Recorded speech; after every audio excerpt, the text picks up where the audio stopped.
ka beba na wana timachi. Yeah. Yeah. Yes, Yankopon so for enua no kra enkoso nsie. Amen. Sebe de bia meka so wodie edaman sankom. No bo ne suna sa se kra hwiri antra. Enye ne bi hwiri atra. Ekoso chire busu nyina awre. E chire nyina ho wre. Emu ode nye se na nkepende ne so. Nyame no na de ba ne nim de ntia. Abanesa. Se awara ne betimi aka nyina se. Emu odi kan. Ndwe ye nyina nso ye ndwe bi. Ene na watwe me wie show. Na me friend no. Te me kofi ko ho. But I see uncle.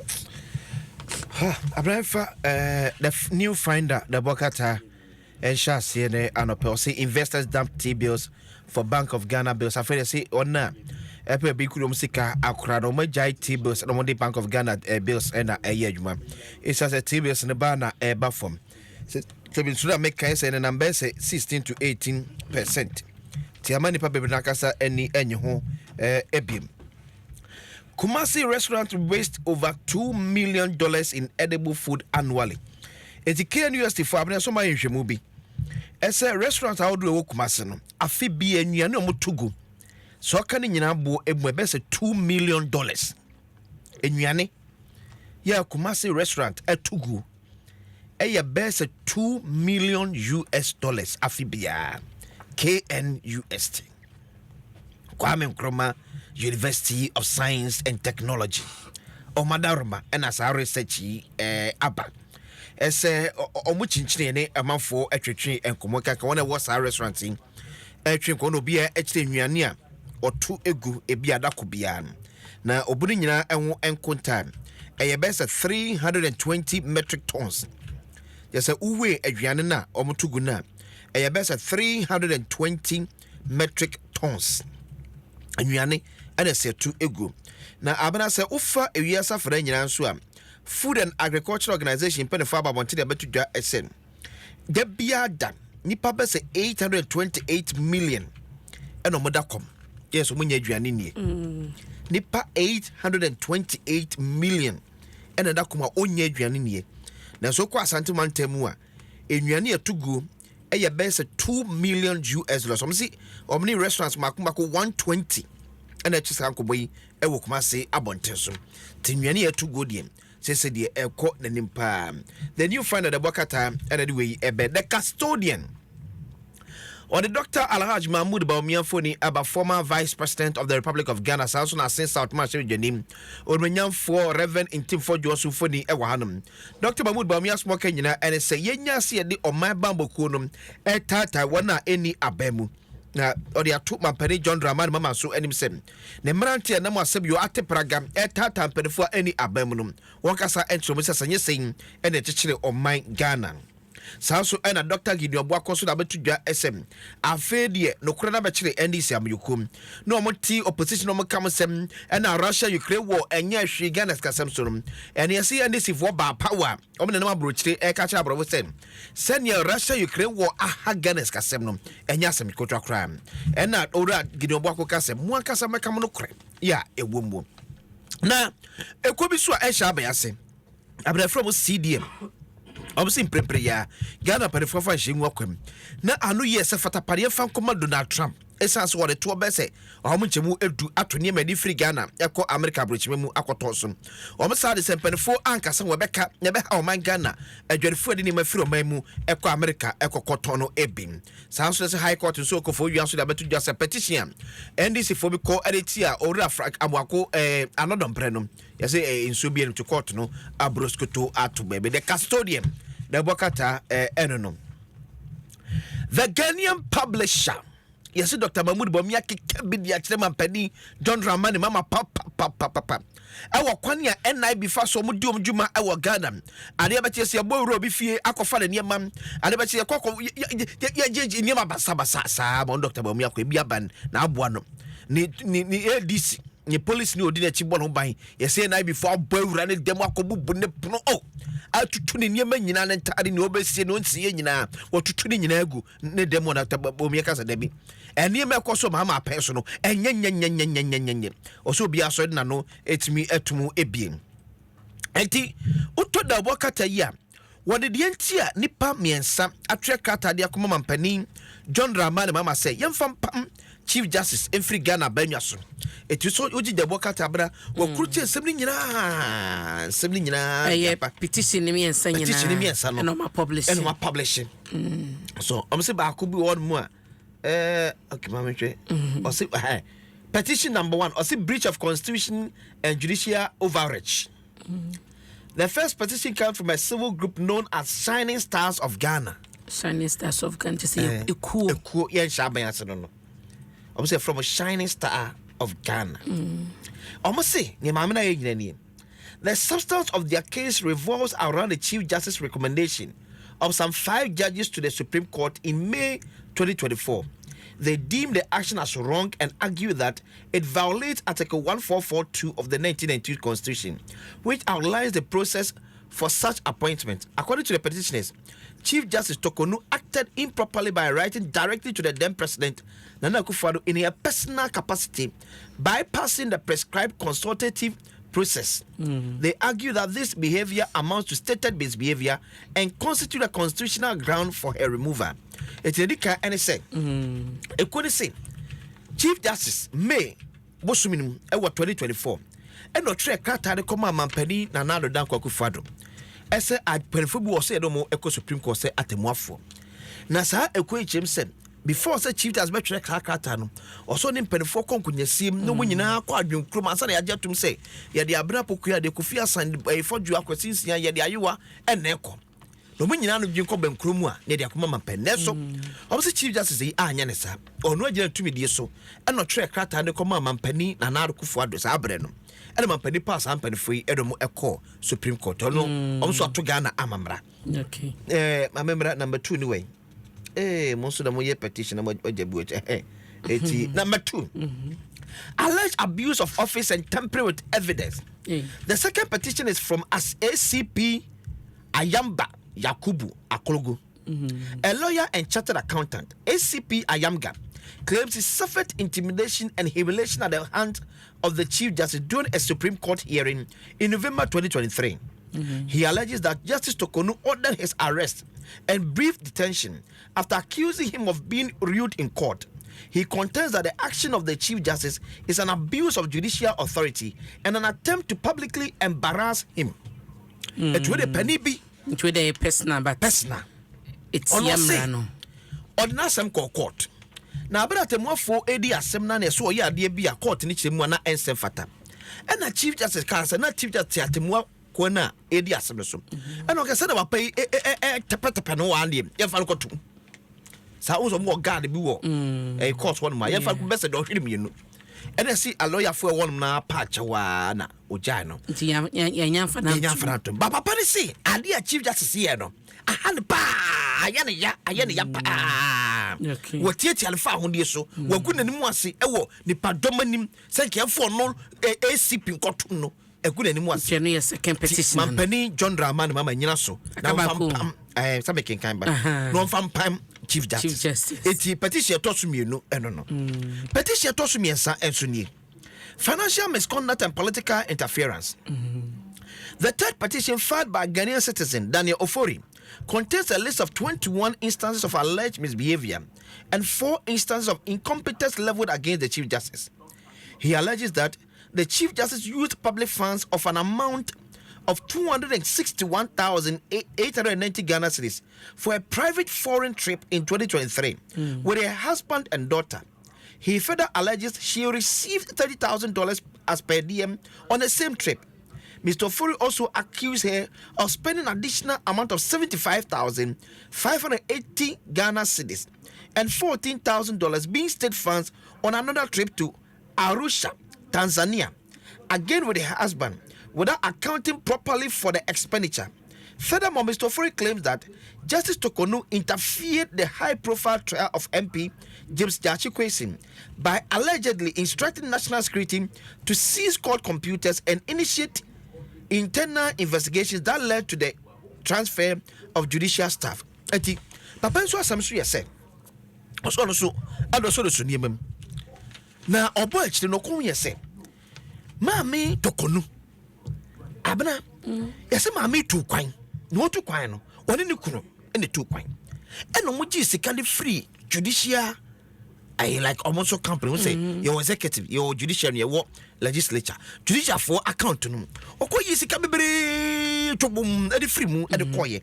There's ma me buy nkontabo na enwensen. Oti mu nkonta ne yi. Nkontabo se sika na wo de koye. Sika no de koye no. O ma che de o de koye. O de koye no asa nkontabo no. Aye nwesin no che da bi mami abo man no kro no. To hwem dia. Mami abo man no kro no. Wo ye so tu che se mami nso no. E de ne ho hye owura Gyakye Quayson. Aseni na ekoso court no mu eti na nso mo no kra ka kire National Security for ono Chief Justice to ka kire National Security for sem omo ntisa aye judicial for competence o nya na ya transfer omo handle case naka ebe kodi ama Gyakye Quayson no ya transfer mo nyina tenso se mampani nyina so ne fam pam Chief Justice eti weni petition mi ensa na Ghana for yenye hu ye na Chief Justice so de na no ye eko so akotire kirem abia mampani Tesi Mampenisu or Todiama Council of State. Na afe ya power be jokunum no. Se no na when na omu se bia nsem na akono enyina so bi baabi. O meye. E na mo beti se bejoku. Ade bedru sa level no. O medru.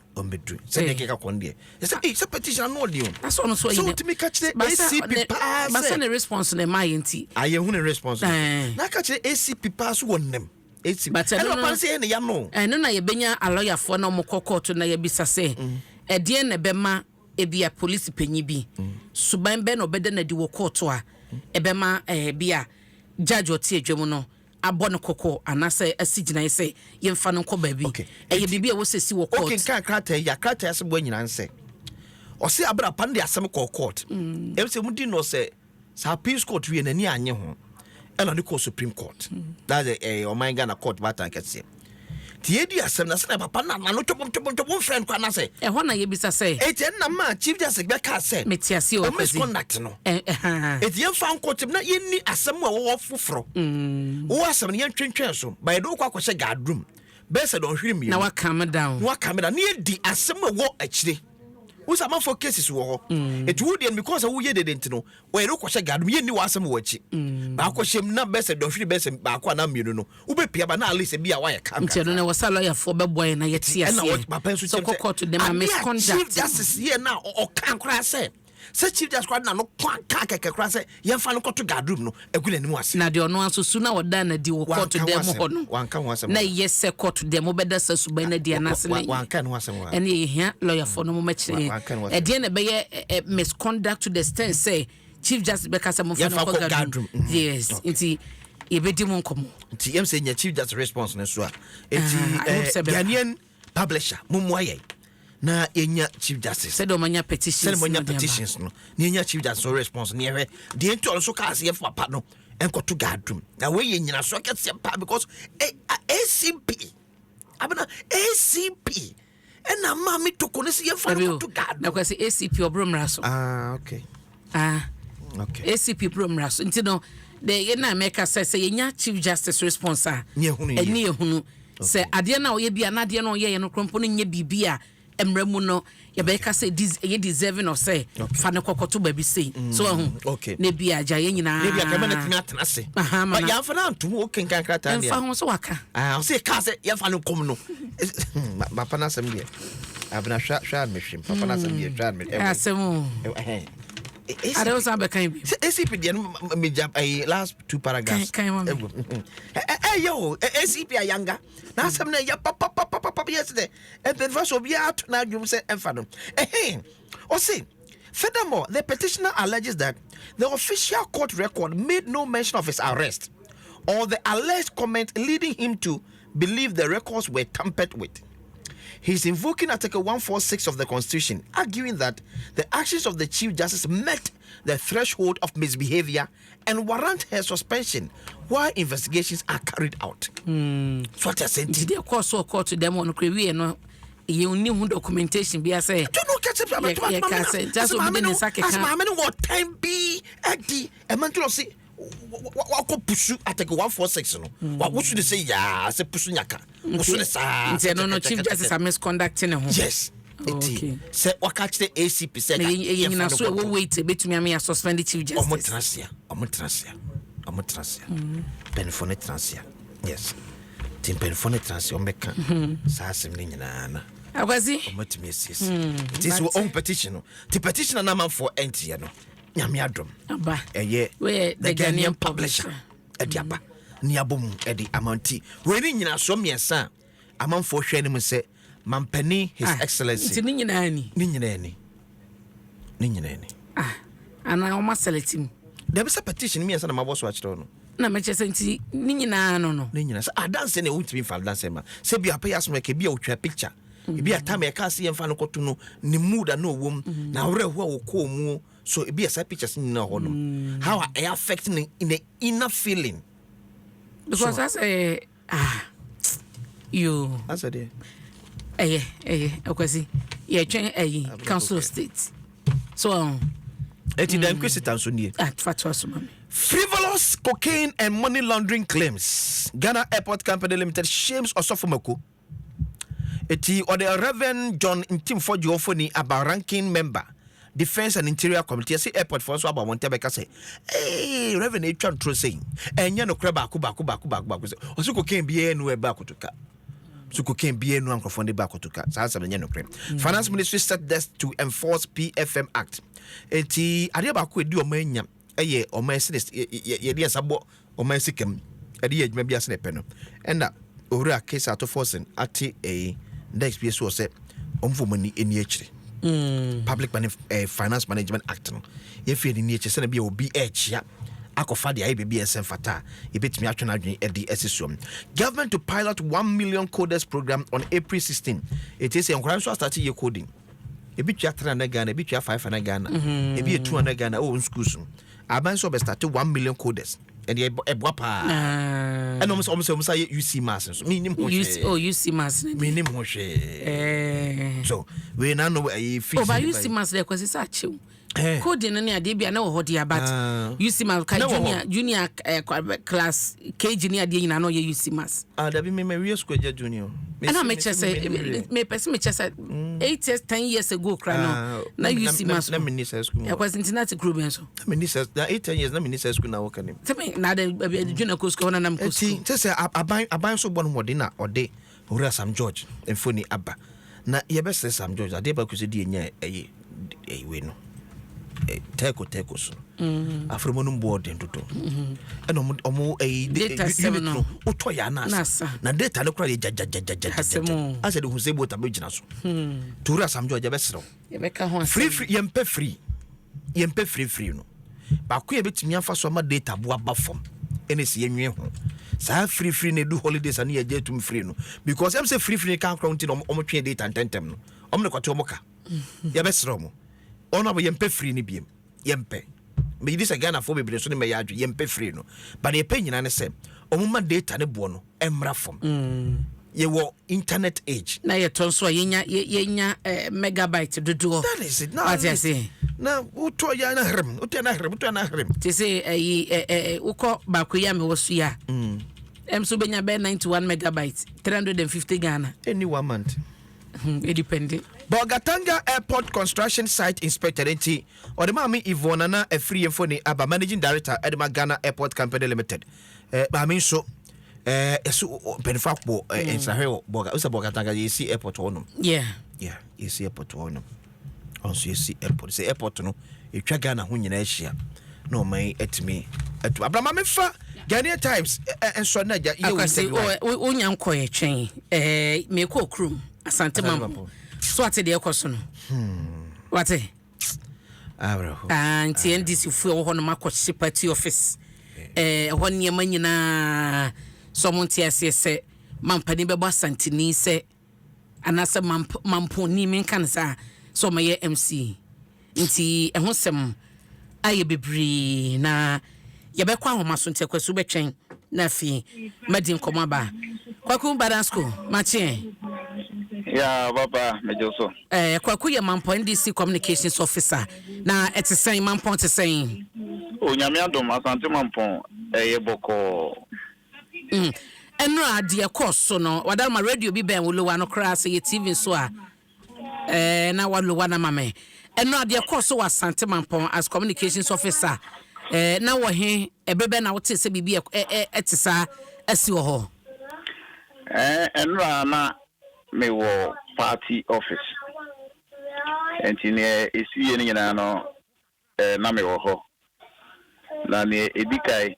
mechia atifo na mafa konya yiso na magina emabuno ai wo NDC mu wo asante Mampong e de chopa ama Ghana fo nyina ama asante man party M24 regional national level pa omocho na akosi papa His Excellency John Dramani Mahama ho sene e course wo asante Mampong no enye enika, and as party officer no we must condemn such an act nti ye pa M24 cho omo emfa encheye mami misa na wo party officer omo beto me patran ana mo enkomo be no mo di omo ni udi ye ana ubisa omo edien na omo start so omo sesa niema the issue na mabunu no e de baaye no enye eno na ene media discuss media no ebi ka se Mampong NDC for say yemma asantini emeye MC e Mampong yemma Mampong ni emeye MC e Mampong entisa yewo asantimamu na Mampong e wa asantimamu enti yewo other group bi wo Mampong they are the minority enti omo entimi ensi gina ye se kromani enye den emedi wo so enye eno ne omo argument a omo de ebaaye enti me fa kwanya yina machim na so obi tia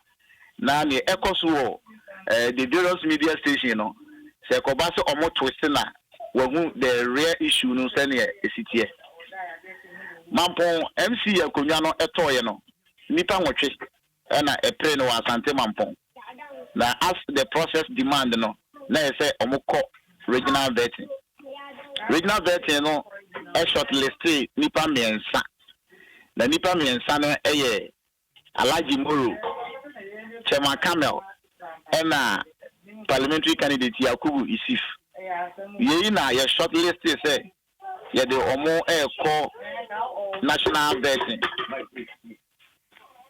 ye de omo call national vetting na ye call national no Nicodemusly no na edino aswell from 3 equal 5 enti additional names ebeka ho Madam Estajomo ni ejaben enti na emabunu eba se ebetumi a party mpanifo yemmo munchirimu eba ne say na omuri se nipa 3 no esesa koye nipa 5. That was their first concern.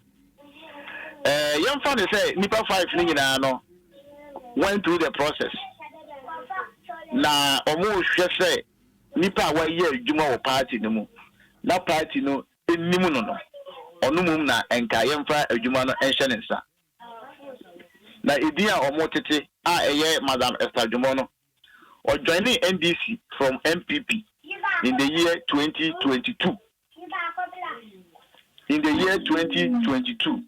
so they see say when ye adwuma wo party no enche it is a kobasa mpanifo yes adia na eye mistake a omo aye nti betumi a sa nipa 3 na ye shortlist omo earlier e region no omo mbo emu baako na omedi party no enim na omo wana ye ntoto na ye nhwe se Asante Mampong ebe konkan nti omo consensus a omo edi ba ye no na ye mo mu say me omo ye bia no is based on rumor into omo ntwen na nka official communique no emra eba na omo won nsem kan bi a omaba ene yen abeka ba emoglu no anti afi no omo kan nyina say edin nya ba there is nothing that they can do enti abra edin ma ye no they see said this is the right time omo timi exercise omo displeasure ama the appointing authority no ati omo ne enti ema ye free police force omo meboaye because na yentimi in control ema ko ba say party nkonwa na ewo ho no omo sesa pia bonti ebubu no na omutwa ejatu mu saa de no enye enema ese yesososo enu nti na migina omo na mu apa party no chow ene Ghana man nyina chow say akoba no sa omo fa encheye enti issue na nkasa no these are the issues but enye say yemma Asantini MA MC ewa Asante Mampong. That is not the issue. But kwaku sa wo hyase akasa no ene statement I will make it say DSC enye no na yen media ye ka ho asem. It is on record on video ankasa megide se wo hwe bia. Omo ese ne ma no ekasa ye ma Santini emma medi MC ewo ha because ohunu ne say edi omubobo Yakubu ne hwan ne ade yi omudi omudi ye nti ema na nya sensem twofo na eka sema no nipa na oka asasem wo video ni wonim no ma hwe video ni bi onim no and meti those voices ni bi ana me se nipa na he was specific uhunu na nim wo video ni mu onim no ana a branch for omo twahia and buy so some of them are nim omo in person nti ono unnim no in person say your friend apna your friend kwasi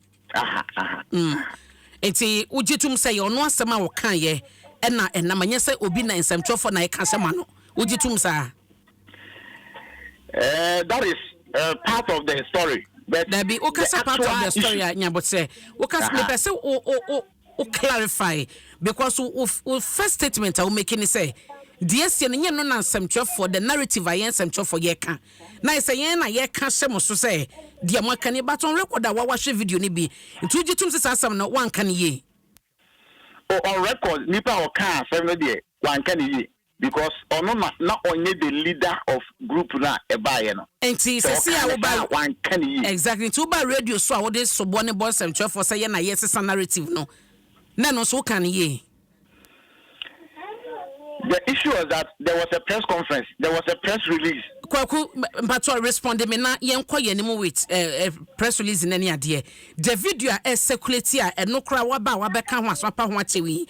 Na wo de sobo be bon samtwe for say ye na ye de hye mo kon say mosimo pesa Santini be di MC e wo ho no mo a wo kan ye anopai so de sobo no bon samtwe for. I because maybe I'm follow those videos, no, but I'm not sure the press statement na a buyer.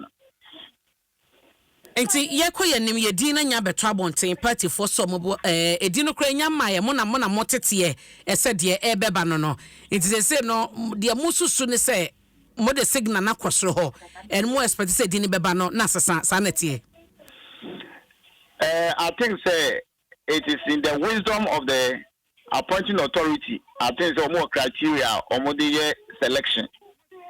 Enti ye nim se ne ya ye no ene ensema ya ka no they also consider those things and omo consider not still what they think say it will be good for the party.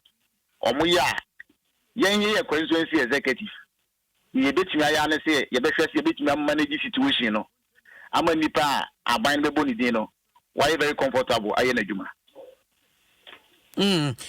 Mate na yenhwe radwom a ye kana sebe o chese 2022 eno free MPP mo eba NDC owo MPP mu na wonim ne se oye de na o de enfa no period crop ba mo ho eye NDC no mo ye campaign wanye bia na oba NDC estajomo before say oba NDC me ne no a chade ye nyina chade o one school e wa Asante Mampong so it was through me and we a party card so I know her and I mean obetimi aye abra ye ko campaign no once I mobilize youth akọ branches akọ campaign no odi achire bi so that one I can't take it from her. Nti edie ne sequence obi a wa wonim se waba be kam ho wa ye dwuma na ebra so se bia ye boni din a na party for so monte ase eno wan so nkasa ye mu no wo hunu no se de wo mo eka no wonyina so bia wo sempanyefo tie adantia the issue no Asante Mampong yeah exception because the regional minister if you Asante Mampong Abra board Dr. Frank Amwako Hinidino. It was a jubilation in Mampong, in all enclaves in Ashanti region. Because no outstanding leader, why ye Juma, why ye party Juma for so many years. If you born in here, though among who said that Usano, they were comfortable and almost accepted and said, Ampa, why ye Juma. So on merit, no, or deserve it. And I say, Nipa or more Eprena. Ebiye Juma. Chairman Camel, why ye chairman for the party for over 16 years? Why ye propaganda secretary for the party for 4 years? Why ye branch youth organizer? Honorable Yakubu Yusuf has been with the branch. Why ye Juma for about 10 years in the party? Why ye parliamentary candidate? Equally to Alaji Moro. So ye say a Juma or my they are. And then what they compare they are. The other three, no, I want your Juma say, Madam Esther was saying. So if I don't know what they are, why don't you name any of the three, no, as the MC? That is our worry. Na mo worry ya mo kan ne Esther so adwuma wa ye obi a wa serve loyalty ye nim de mo ka no. Se ko ba se partner decision and as president decision say Esther no de ne ba de na mo be ye. E ko ba se president no gina ya we si no. And no one order bar. You need choice. What we supposed to do is see a managing situation. No? Now you should say, the party will continue to be attractive because NDC is becoming a third force in Mampong politics. And this is not the time you be near my party. You want to hear Mampong no. So we will see how to manage the situation. Our party will continue to be attractive in Mampong. Okay, I was super sweet. Benasco wako there. Oh, Yamiadmo. I was sincere. Yes, I'm my boss. Benasco. Maybe be a more party executives no sooner munch than me fanchre at Chitafo. Yeah. I was at Chitafo for the TSS. That name's not more shortlisted at the coin. Or converting. Now, vetting committee na yatina a year Alaji Collins Dauda and a down on.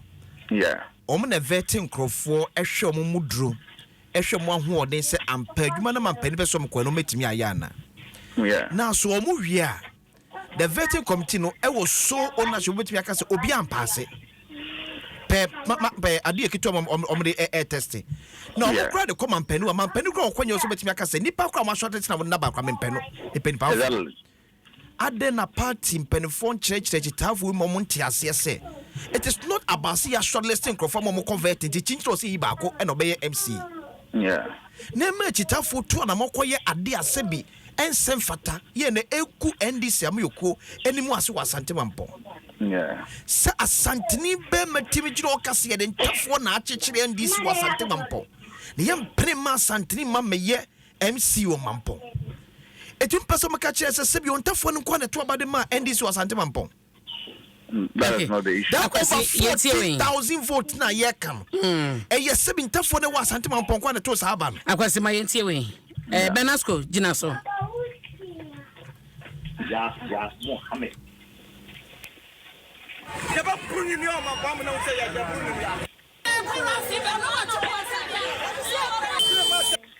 Sinibia ma MC o Mampong. Regional minister wa ya fu. Kadi kati so di dini ko. Never put in your mom no say ya.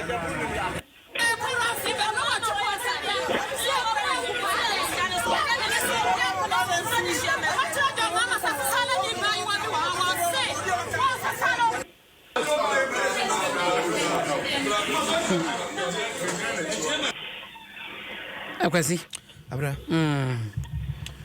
Banasco, nature say vetting committee no. Why in your money ye in fact and party executive and as a party for no. Vetting committee ne there. Who say a process ni for region. Region a shortlisted. normally about vetting committee. Most of the time, you almost shortlisted my neighbor in the public 3. Near the vetting. Now, vetting committee, one key question you will be, sir. And now, nominate the local government minister, Adrian Kuno. Idea nam should be Emma MCs shortlisted, no baby, affiliate. Now, question about how they will deal with sanitation, how they will raise their IGF. And the money per baby, but you see, ya shortlist to Queno, or be about my kind of modern more boy or vetting committee. That's inside your mom making it known, so Banasco. But you see, the anyway on Friso line no Banasco, my Miss come on, ye, money vetting penny for Nakasa, or Mamma more updates as to sell mobile no performance on the same next year, and now if we know your person, you know, Omnima Dinko Bobby. And Komobisa and Corso. And Komobisa and Corso. But no matter what, no, party now, city party no matter what, baby, I know, who intel, with me inside the idea, Edim Como, and Komobi, a coso, it be a and Canabot. Coboni be a say, or more, still on no mobile, or more performance, no, a corsay. Yeah, maybe the dim come oh, I'm mobile no, I'm about more than and will be a penny and not many could cano. Will be a crana. Yeah, Misano question on sanitation. Yeah, Misano question on how you will be able to generate IGF at the municipality. And she Nipa Omokoy, no, will be about a question you be sending Biano Oka. Will be a crown about 2 questions. Now you're ready. You're releasing them an EP. Dear Wako vetting and Ebe Catchemo and as a vetting for Ne Catchemo. Near Wako vetting. I was at the vetting grounds. Yes, but were you part of the vetting committee? I wasn't part of the vetting committee. It is a mina Mako vetting and me Piban me bet you say, oh, you be Sammy Ebi, Nebi Compa Meboa, how would you know? Oh, that one there. It's up to you. It's up to you. But all said and done, no, your friend is saying the score sheet from the vetting committee, whether say we're performing well, we're unperforming well, we're performing abysmally, we can't see. But we know, say, candidates no more, they have the capacity because some of them have been with the local governments, your assembly members, so they know the system. And we don't see, say, there will be a question now. Outright. These are some of the concerns I have. Because our parliamentary candidate, Yakubu Yusuf, has been an assembly member at the Mampong Municipal Assembly. And he is very good, well versed in the local government acts and those stuff. And the question then, a bit like I said, question we want performing to a outright. So there are more to it. And then they are at the helm of affairs. So what they will say, no, we can't say much. The situation and we'll manage it. Mate, at the end, your man is say, party officer.